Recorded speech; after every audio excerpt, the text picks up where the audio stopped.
后来，这个回答的执行长黄仁勋第4届到访台湾，下晡先去台积电的台南厂区来参访到3奈米厂。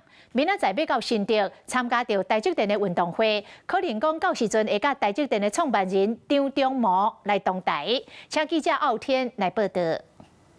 辉达执行长黄仁勋稍早人抵达台南，随后将拜访台积电3奈米厂。他表示，因为业绩非常强，因此要来感谢护国神山所有齐心协力的伙伴。带领来听他的稍早说法。It's up to China when they would like NVIDIA products to go back to serve the Chinese market, and so I look forward to them changing their policy, and hopefully we'll be able to serve the Chinese market again. In the meantime, obviously business is going very, very strong, and I'm here to encourage TSMC. They're doing a very good job for us, and I'm here to thank them for all the hard work they're doing. 由于辉达的 Blackwell 产品目前美国政府不开放卖给中国，黄仁勋也再一次表示，很希望能够重返中国市场。毕竟辉达在当地的市占率已经归零。而针对市场不断炒作的 AI 泡沫论，黄仁勋也再次予以驳斥，强调目前运算需求相当高。另外有媒体询问是否会跟台北市长蒋万安碰面讨论台湾 Office， 黄仁勋说这次没有计划，也透露将在台南待5个小时，随后人就会到台北。8号则是要到新竹参加台积电1年1度的运动会。以上最新资讯。后来财经的消息，继续来看辉达的执行长黄仁勋讲 ，AI 人工智慧的竞赛，美国可能会输给中国。也毋过美国的总统川普说讲，这美国的 AI 等咧打败中国。这2个人的看法，真明显无共调。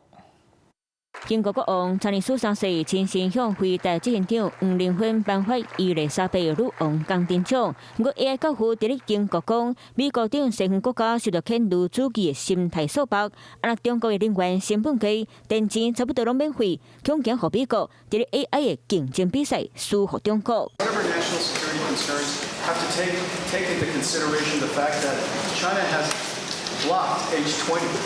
And so, in a lot of ways, China is saying that, listen, we have plenty of AI technology ourselves. 毕竟中国靠家己变晶片，美国再依赖辉达的技术。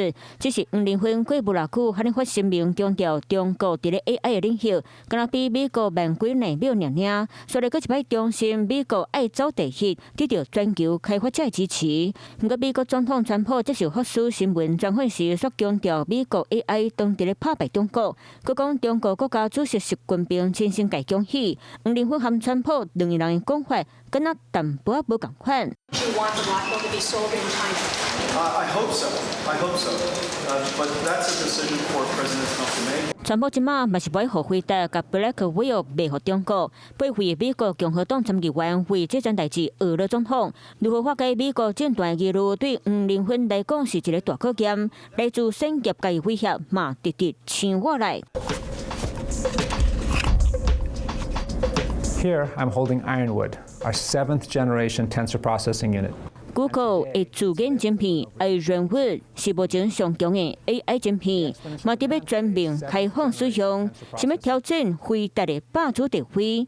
就算黄仁勋掌握全球大多数的 GPU， 不过各大头人、私人唔输阵，华为各界拢有家己的主张，想要成功解决政治和商业的上定压力，真不简单。 Hello， 我是蒋欣梅。想要抢先掌握最及时的新闻资讯吗？赶快订阅、按赞、开启小铃铛，锁定华视新闻 YouTube 频道。